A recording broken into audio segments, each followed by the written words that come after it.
saya, Dini, calon guru penggerak Angkatan 9 Kabupaten Sumedang. Kali ini saya akan memaparkan koneksi antar materi modul 2.2 mengenai pembelajaran sosial dan emosional. Diawali dengan pertanyaan pemantik 1. Apa kesimpulan tentang perubahan pengetahuan, keterampilan, sikap sebagai pemimpin pembelajaran setelah mempelajari pembelajaran sosial dan emosional? Emosional. Pengertiannya adalah pembelajaran yang dilakukan secara kolaboratif oleh seluruh komunitas sekolah. Proses kolaborasi ini memungkinkan siswa dan guru memperoleh dan menerapkan ilmu pengetahuan, keterampilan, dan sikap positif mengenai aspek sosial dan emosional. Tujuannya adalah memahami, menghayati, dan mengelola emosi atau kesadaran diri, menetapkan dan mencapai tujuan positif atau yang disebut dengan manajemen diri, merasa dan menunjukkan empati kepada orang lain atau kita sebut dengan kesadaran sosial, membangun dan mempertahankan hubungan yang positif atau yang disebut dengan keterampilan berelasi, dan yang terakhir adalah membuat keputusan yang bertanggung jawab atau pengambilan keputusan yang bertanggung jawab.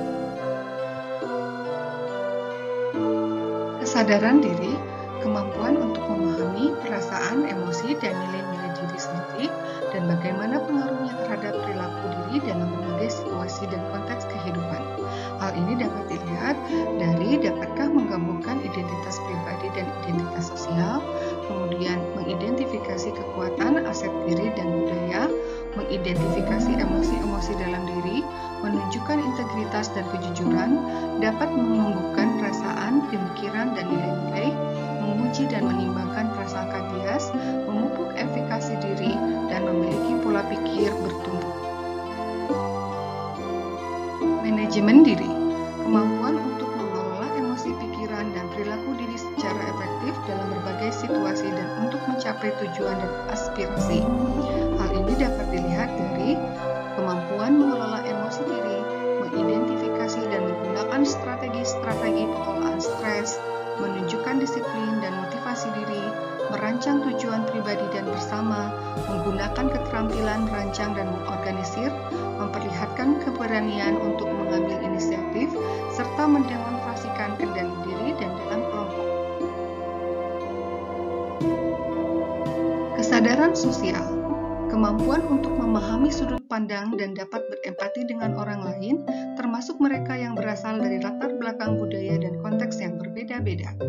Hal ini dapat diperlihatkan dengan mempertimbangkan pandangan dan pemikiran orang lain, mengakui kekuatan dan kemampuan orang lain, mendemonstrasikan empati dan rasa welas asih, menunjukkan keprihatinan atas perasaan orang lain, memahami dan mengekspresikan rasa syukur, serta mengidentifikasi ragam norma sosial termasuk dengan norma-norma yang menunjukkan ketidakadilan. Keterampilan berelasi, kemampuan untuk membangun dan mempertahankan hubungan-hubungan yang sehat dan suportif. Hal ini dapat dilihat dari cara berkomunikasi dengan efektif, mengembangkan relasi hubungan positif, memperlihatkan kompetensi kebudayaan, mempraktikkan kerjasama tim dalam pemecahan masalah secara kolaboratif, dapat melawan tekanan sosial yang negatif, menunjukkan sikap kepemimpinan dalam kelompok, mencari dan menawarkan bantuan apabila membutuhkan, serta turut membela hak-hak orang lain. Pengambilan keputusan yang bertanggung jawab. Keputusan untuk mengambil pilihan-pilihan membangun yang berdasarkan atas kepedulian kapasitas dalam mempertimbangkan standar-standar etis dan rasa aman, dan untuk mengevaluasi manfaat dan konsekuensi dari bermacam-macam tindakan dan perilaku untuk kesejahteraan psikologis atau yang disebut dengan well-being diri sendiri, masyarakat, dan kelompok. Hal ini dapat dilihat dari menunjukkan rasa ingin tahu dan keterbukaan pemikiran, mengidentifikasi atau mengenal solusi dari masalah pribadi dan sosial, belajar membuat keputusan beralasan masuk di akal setelah menganalisis informasi, data, dan fakta, mengantisipasi dan mengevaluasi konsekuensi-konsekuensi dari tindakan. Apa yang dimaksud dengan well-being? Well-being adalah sebuah kondisi di mana individu memiliki sikap yang positif terhadap diri sendiri, dapat memenuhi kebutuhan dirinya dengan menciptakan dan mengelola lingkungan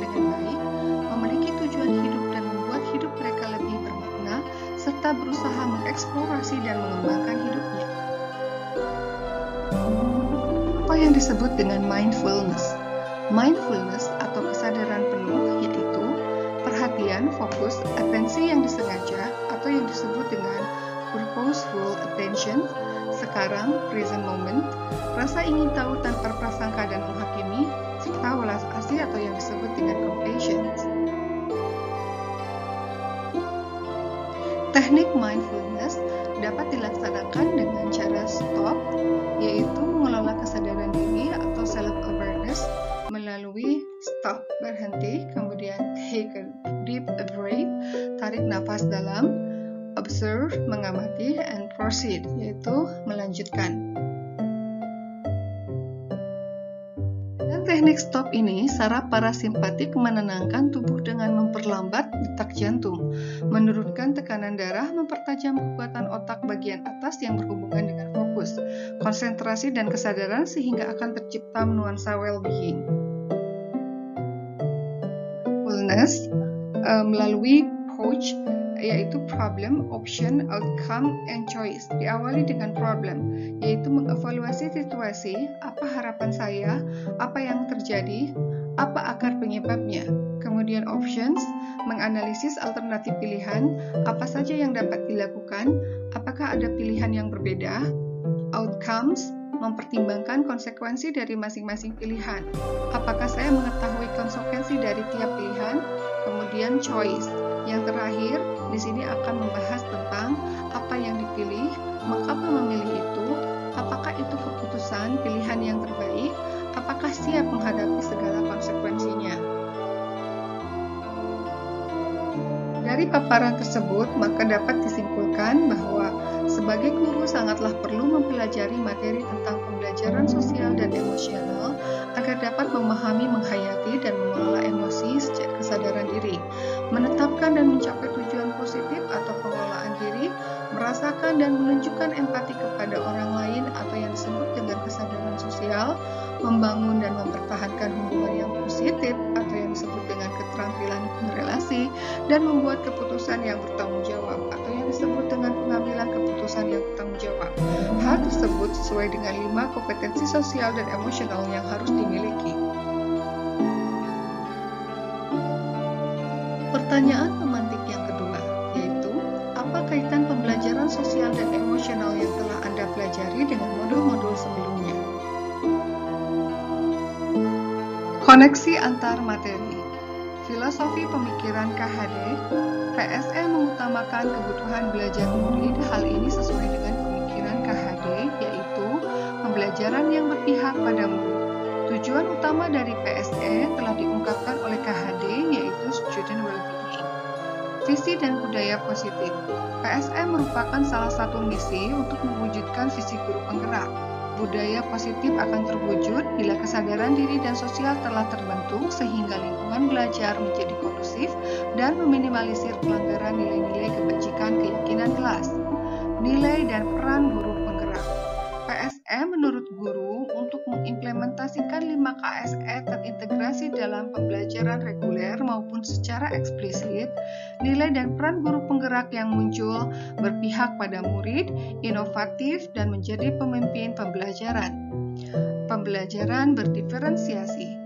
Implementasi PSE dalam pembelajaran baik terintegrasi maupun eksplisit merupakan bentuk kemampuan guru untuk menghadirkan pembelajaran berdiferensiasi untuk murid, sehingga murid dapat senantiasa terlayani kebutuhannya dan tetap fokus selama pembelajaran berlangsung. Pertanyaan 1. Sebelum mempelajari modul ini, saya berpikir bahwa sehingga 2. Setelah mempelajari modul ini, ternyata 3. Berkaitan dengan kebutuhan belajar dan lingkungan yang aman dan nyaman untuk memfasilitasi seluruh individu di sekolah agar dapat meningkatkan kompetensi akademik maupun kesejahteraan psikologis atau yang disebut dengan well-being. 3 hal mendasar yang penting yang saya pelajari adalah 4. Berkaitan dengan nomor 2, perubahan yang akan saya terapkan di kelas dan sekolah bagi murid-murid dan bagi rekan sejawat. Pertanyaan 1 dan 2. Sebelum mempelajari modul ini, saya berpikir bahwa PSE hanya bisa dilaksanakan secara eksplisit di luar jam pembelajaran pembelajaran reguler. Sehingga sebagai guru saya tidak pernah mengintegrasikannya dalam pembelajaran reguler pada kurikulum akademik. Yang kedua, setelah mempelajari modul ini, ternyata implementasi PSE dapat terintegrasi pada pembelajaran reguler dalam kurikulum akademik, sehingga ke depan saya menjadi guru akan merencanakan pembelajaran agar PSE dapat saya masukkan dalam kegiatan pembelajaran di kelas. Yang ketiga, berkaitan dengan kebutuhan belajar dan lingkungan yang aman dan nyaman untuk memfasilitasi seluruh individu di sekolah agar dapat meningkatkan kompetensi akademik maupun kesejahteraan psikologis atau yang disebut dengan well-being. 3 hal mendasar dan yang penting yang harus saya pelajari adalah: 1. Peningkatan kompetensi sosial emosional dalam diri saya sendiri. 2. Peningkatan kompetensi sosial emosional rekan sejawat guru dan PTK sehingga ekosistem PSE dapat terbentuk. Dan yang terakhir adalah penyusunan perencanaan secara kolaboratif integrasi PSE dalam pembelajaran reguler sehingga kegiatan dapat berjalan sesuai harapan dan mencapai tujuan pembelajaran. Pertanyaan yang keempat, berkaitan dengan nomor 2, perubahan yang akan saya terapkan di kelas dan sekolah bagi murid dan rekan sejawat adalah: bagi murid, saya akan mengidentifikasi tujuan pembelajaran KSE dan mindfulness yang akan dicapai oleh murid, kemudian membuat perencanaan integrasi PSE dalam KBM reguler, mencoba implementasi pengintegrasian PSE dalam KBM reguler, kemudian melakukan relaksasi dan evaluasi hasilnya. Bagi rekan sejawat, membagikan praktik baik integrasi PSE dalam KBM, mengajak mereka untuk berkolaborasi. Demikianlah paparan dari saya. Terima kasih, semoga bermanfaat.